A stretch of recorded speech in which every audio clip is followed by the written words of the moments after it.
Chicos, buenos días. ¿Cómo están todos ustedes? Nosotros continuando con las clases de trigonometría, porque Genes continúa con las clases.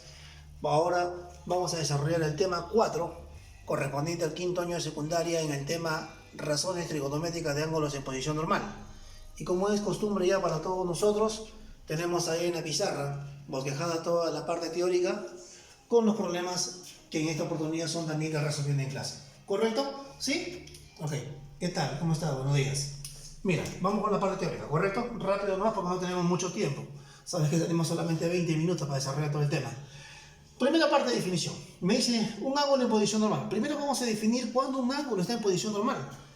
Dice así lo siguiente, la parte teórica me dice lo siguiente, que un ángulo está en posición normal cuando su lado inicial, o sea, donde empieza el ángulo, se ubica o está en el semieje positivo de las abscisas. O sea, que es en este semieje positivo de las abscisas, semieje negativo de las abscisas, plano cartesiano, eje X, eje Y, eje de las abscisas, eje de las ordenadas. Me dice que un ángulo está en posición normal cuando su lado inicial, o sea, donde empieza el ángulo, se encuentra sobre o está ubicado en el semieje positivo de las abscisas. Y su lado final, o sea, donde termina el ángulo, puede pertenecer o puede estar en cualquiera de los cuadrantes. Mira, en este caso, el ángulo beta empieza acá, en el semieje positivo de las abscisas. Y el ángulo alfa también empieza aquí, en el semieje positivo de las abscisas.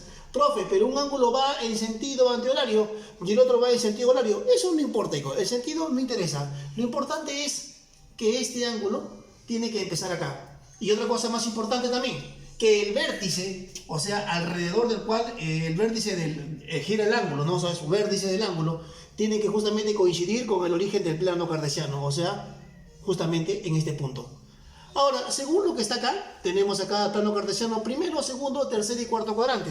Y por si acaso, que es el lado final, quien a mí me va a decir a qué cuadrante también pertenece este ángulo, que en este caso es un ángulo en posición normal. Del gráfico, ¿qué podemos decir? Del gráfico, para el ángulo beta, por lo que nosotros explicado, beta está en posición normal o es un ángulo que está en posición normal. Aparte de esto, el lado final, donde termina el ángulo beta, está en el segundo cuadrante. Decimos que también que beta pertenece al segundo cuadrante. Y aparte, por el sentido de giro, que es un sentido antihorario, también es positivo. ¿Qué podemos decir del ángulo alfa? El ángulo alfa, como tú puedes observar, empieza acá, está en posición normal, o es un ángulo que se encuentra en posición normal. Su lado final está en el tercer cuadrante, ¿correcto? Recuerda que la numeración de los cuadrantes siempre es la misma, primero, segundo, tercer y cuarto cuadrante, independiente del sentido de giro del ángulo. Ten cuidado con eso. Tercer cuadrante, si uno su lado final, entonces el ángulo alfa pertenece al tercer cuadrante. Y por el sentido de giro o sentido horario es un ángulo negativo, ¿correcto? Ángulos de posición normal. Empieza acá, su vértice, el origen de coordenadas. En este otro gráfico tenemos los ángulos phi y teta. Y por lo explicado anteriormente, entonces phi y teta son ángulos que no están en posición normal, ¿correcto? Ahí la diferencia de cada uno de ellos. Ahora, ten cuidado en los problemas. Cuando a ti te dicen, ¿no?, que un ángulo está en posición normal, un ángulo está en posición canónica o un ángulo está en posición estándar, estos hijos son términos equivalentes, significan lo mismo, ¿correcto? Ten cuidado con esta terminología.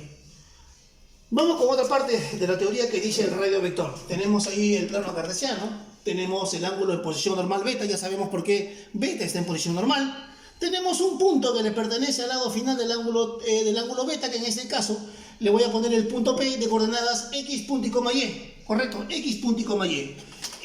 Donde nosotros tenemos este segmento, ¿sí o no? Este segmento, ¿o correcto?, le vamos a denominar nosotros R, donde para nosotros R se denomina radio vector. ¿Y qué viene a ser el radio vector? La distancia desde cualquier punto en el plano cartesiano hacia el origen del plano cartesiano, hacia el punto 0,0. Esta distancia desde cualquier punto al punto 0,0, esta distancia se denomina R, que se llama radio vector. La distancia desde cualquier punto del plano cartesiano al origen del plano cartesiano, o sea, el punto 0,0. Ahora también podemos calcular el R. ¿Cómo se calcula el R, profe? Simplemente el R se calcula como la raíz cuadrada y agarras justamente este punto, porque es el radio vector del punto P, sería x cuadrado más el y al cuadrado. Esa es la forma como tú vas a calcular el radio vector.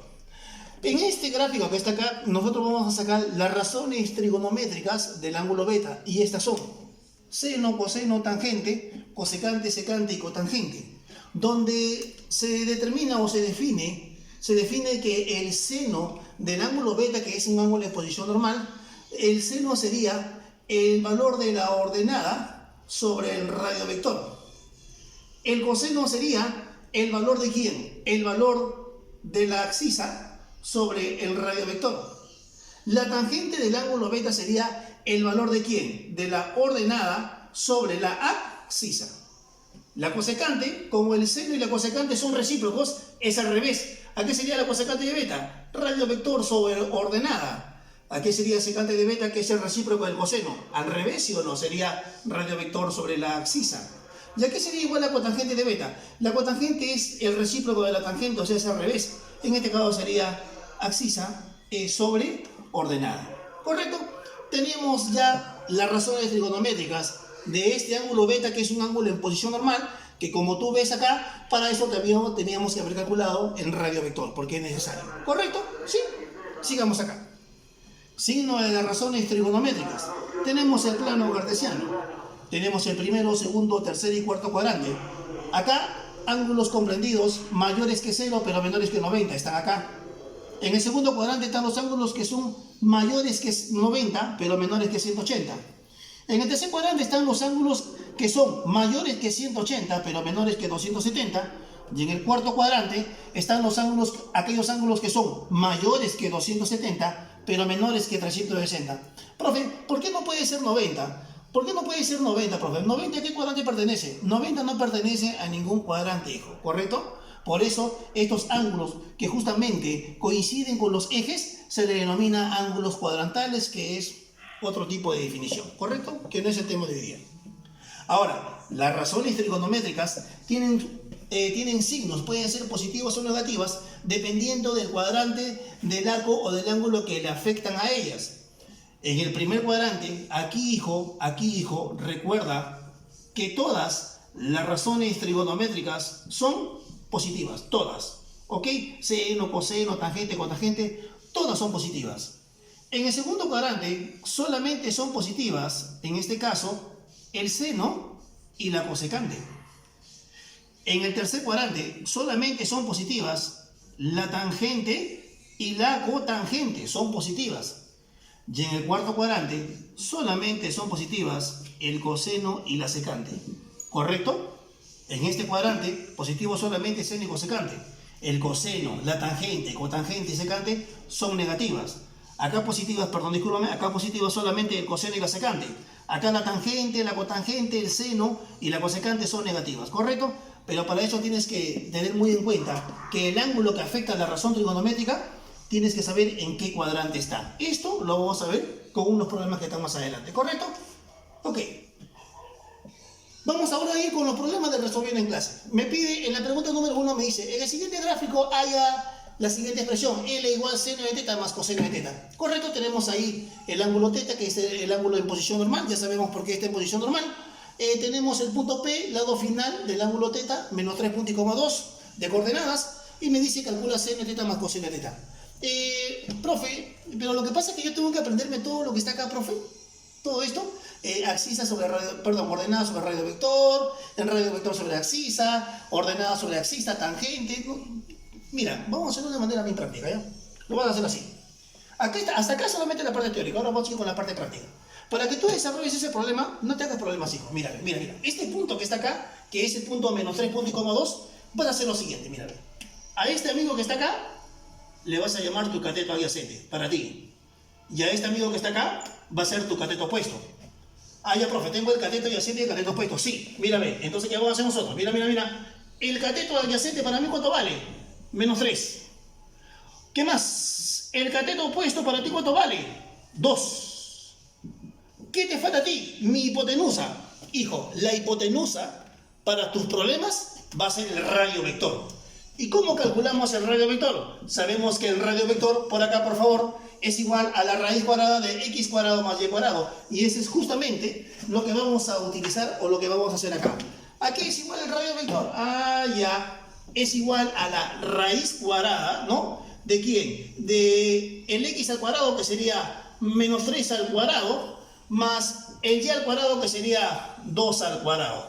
¿Correcto? Entonces, ¿cuánto vale el radio vector? Menos 3 al cuadrado sería 9, 2 al cuadrado sería 4, 9 más 4 sería 13, sería raíz cuadrada de 13. Hijo, ya tenemos el radio vector, pero recuerda que para mí mi radio vector es como si fuera ¿qué? Mi hipotenusa.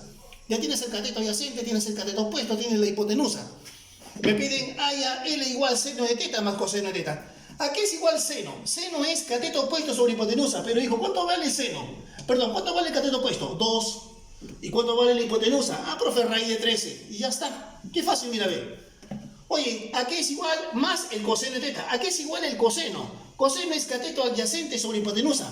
¿Cuánto vale el cateto adyacente? Menos 3. ¿Cuánto vale la hipotenusa? Raíz de 13.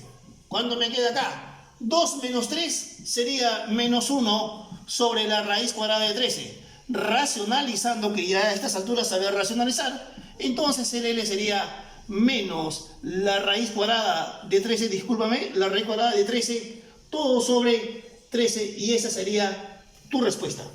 ¿Correcto? Hijo, acá el truquito está. Mira, ve, cateto adyacente, cateto opuesto, radio vector, que viene a ser la hipotenusa, que ya sabes cómo calcularlo, y luego reemplazas todo en tu problema. Rapidito nada más. La pregunta número 2 me dice, en el siguiente gráfico, calcula la siguiente expresión, y me dan esto. Hacemos lo mismo, hijo, mira, ve. Oye, el ángulo beta está en posición normal, ¿sí o no? Punto final del lado 1, punto que pertenece al lado final del ángulo beta. Acá es 90 grados que no le he puesto, ¿no? Entonces, hacemos lo mismo. Profe, qué fácil, mira, cateto adyacente y cateto opuesto. Listo, solución. ¿El cateto adyacente cuánto vale? El cateto adyacente, profe, vale 2. Listo.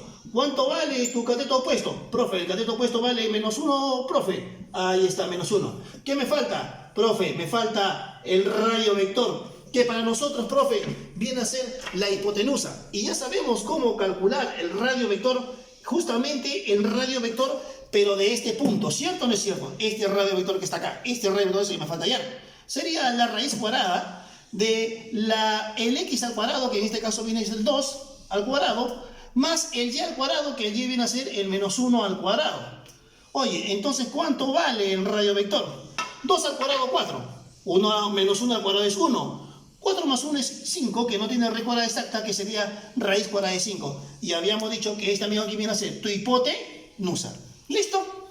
Se acabó tu problema. ¿Por qué, profe, se acabó tu problema? Se acabó nuestro problema porque me están pidiendo calcular acá, por favor, raíz de 5 cosecante de beta. ¿A qué es igual a cosecante? Cosecante es hipotenusa sobre cateto opuesto. Ah, ya. Hipotenusa, ¿que vale cuánto? Raíz cuadrada de 5. Sobre el cateto opuesto, ¿sí o no? ¿Cuánto vale el cateto opuesto? Menos 1. Cuidado con el signo, tiene que ponerlo con todo y signo. Menos la cotangente de beta. ¿A qué es igual la cotangente? Cateto adyacente sobre cateto opuesto. ¿Cuánto vale el cateto adyacente? 2. ¿Y cuánto vale el cateto opuesto? Menos 1. Listo. Hijo, ¿cuánto vale? Acá sale negativo, ¿sí o no? Acá hay un menos, sería menos. Raíz de 5 por raíz de 5 es 5. Hijo, menos por menos, más 2. ¿Y cuánto vale? ¿Cuánto vale? Menos 5 más 2, que es lo mismo decir 2 menos 5, sería menos 3. Y ya está. Problema, hijo, desarrollado. Fácil nada más. Vamos con la pregunta número 3. La pregunta número 3 me dice lo siguiente, ¿no? La pregunta número 3 me dice lo siguiente. Y hay el signo de, y me dan toda esta expresión. ¿Correcto? Ok, esa misma expresión lo voy a poner acá otra vez. Lo que yo tengo que hacer para poder sacar el signo, yo tengo que saber a qué cuadrantes pertenecen cada uno de estos ángulos que afectan a las razones trigonométricas. 217. 217 es mayor que 180, pero menor que 270. Entonces, este arquito está en el tercer cuadrante. 132 grados. ¿En qué cuadrante está? 132 es mayor que 90, pero menor que 180. Eso es lo que tienes que saber, ¿no? Entonces, este amigo está en el segundo cuadrante. 260, mayor que 180, pero menor que 270. Ah, ya, profe, este amigo está en el tercer cuadrante. Y 318, mayor que 270, pero menor que 360. Ah, ya, este amigo está en el cuarto cuadrante. Y yo te pregunto a ti, yo te pregunto a ti, hijo, ¿cómo es el seno en el tercer cuadrante? A ver si te vas por acá, a ver si me acompañas acá, por favor. Dice en el tercer cuadrante. En el tercer cuadrante solamente son positivos la tangente y cotangente. Quiere decir que el seno, ¿cómo es? Negativo. Ah, ya. Si no vamos al problema, entonces digo, el seno en el tercer cuadrante, ¿cómo es? Negativo. Y le pongo el signo. El coseno en el segundo cuadrante. Última vez, por favor, acá. Coseno en el segundo cuadrante. En el segundo cuadrante solamente son positivos seno y cosecante. Quiere decir que el coseno, ¿cómo es acá? Negativo en el segundo cuadrante. Ah, ya, no vamos al problema. Quiere decir que el coseno en el segundo cuadrante es negativo. Tangente en el tercer cuadrante. ¿Cómo es la tangente en el tercer cuadrante? En el tercer cuadrante solamente son positivos la tangente y cotangente. Entonces él es positivo. Y el seno en el cuarto cuadrante. En el cuarto cuadrante recuerda que solamente es positivo el coseno y la secante. Quiere decir que el seno en el cuarto cuadrante como es negativo. Entonces acá sigamos acá. Comenzamos a multiplicar. Menos por menos es más. Más por más es más. Y más por menos, menos. Y ya tenemos el signo de C, que es lo que me piden, que en este caso sale negativo. La pregunta número 4 es parecida a la pregunta número 3, pero me piden el signo de cada uno de ellos, de C y de L. C tiene esta expresión y L tiene esta expresión. Copio nuevamente lo mismo, ahí está C. Tenemos acá seno de 140, recuerda que 140 está en el segundo cuadrante. Y 130 también está en el segundo cuadrante, correcto. Ahora nosotros preguntamos, ¿cómo es el seno en el segundo cuadrante? Recuerda que en el segundo cuadrante solamente son positivos el seno y la cosecante. Ah, ya, el seno en el segundo cuadrante es positivo. Dices tú acá, ¿cómo es el coseno? ¿Cómo es el coseno en el segundo cuadrante? En el segundo cuadrante solamente son positivos el seno y la cosecante. El coseno, ¿cómo es? Negativo. ¿Listo? Listo. Más. Menos por menos, ¿cuánto es? Menos por menos es más. Una cantidad positiva más otra cantidad positiva, ¿cómo me sale? Positivo. Ahí está el valor del signo de C. Vamos ahora al L.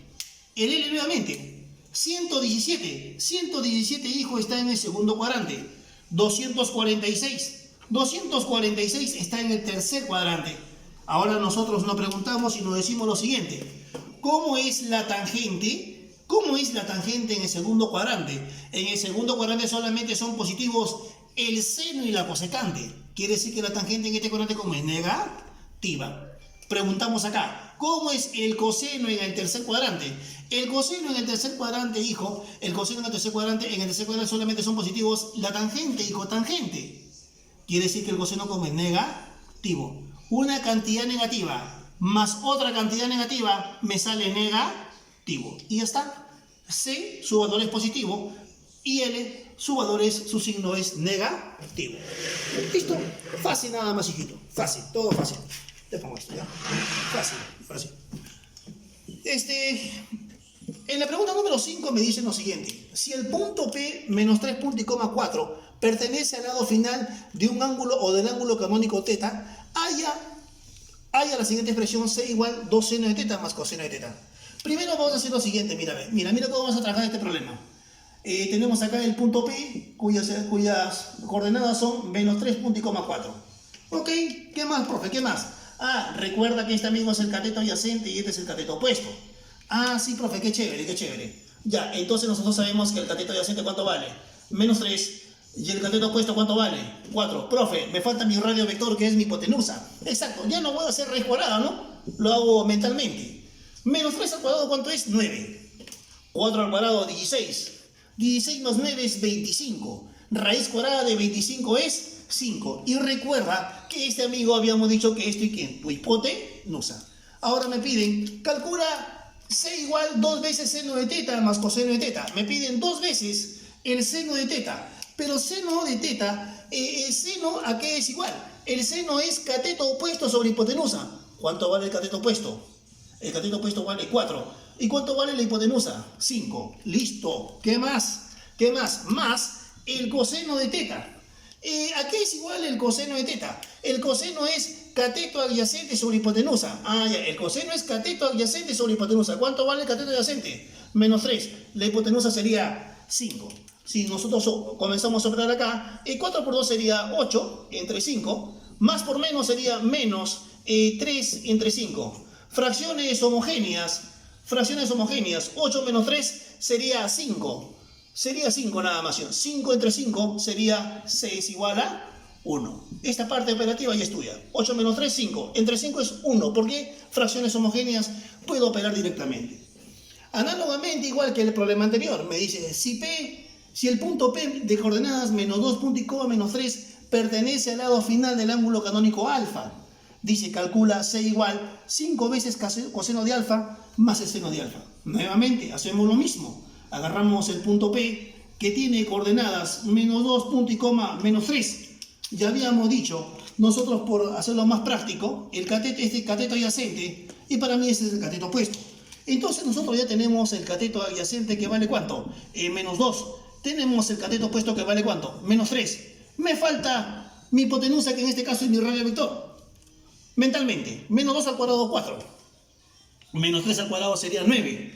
9 más 4 es 13. Raíz cuadrada de 13 no tiene raíz cuadrada exacta y lo dejamos tan solamente como raíz cuadrada de 13. Ya habíamos dicho que este amigo se comporta para nosotros como sería la hipotenusa. Ahora me piden a mí hallar C igual 5 veces coseno de alfa. A ver, 5 veces multiplicada por el coseno de alfa. Recuerda que el coseno de alfa es cateto adyacente que vale ¿cuánto? Menos 2 sobre la hipotenusa que vale raíz de 13. ¿Correcto? Estoy reemplazando. Más el seno de alfa. ¿Cuánto vale el seno de alfa? El seno es cateto opuesto sobre hipotenusa. El cateto opuesto que vale menos 3 sobre la hipotenusa que vale raíz de 13. Ahí está.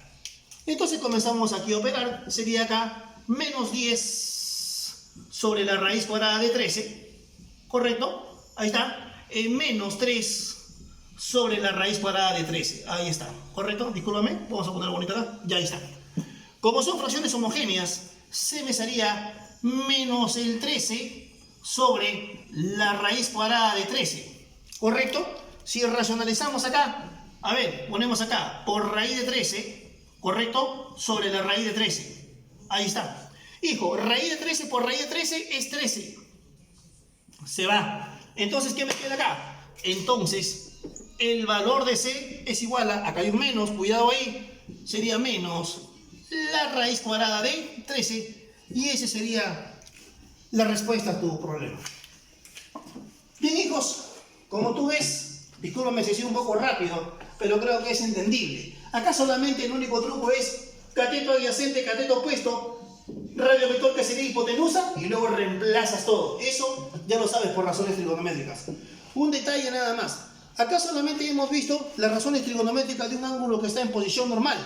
La pregunta sería, profe, un ángulo que no está en posición normal, ¿tiene razones trigonométricas? ¿Es posible sacarle? Sí, sí es posible, pero es un poquito más operativo, porque para eso tú necesitas saber reducción al primer cuadrante. ¿Correcto, hijo? Como puedes ver acá, toda la teoría, toda la parte desarrollada del resolviendo en clase. Entonces, hijo, tienes bastante como para que practiques, tienes bastante para estudiar, ¿ok? Estudia, por favor, y ya sabes, quédate en casa. Cuídate, nos vemos.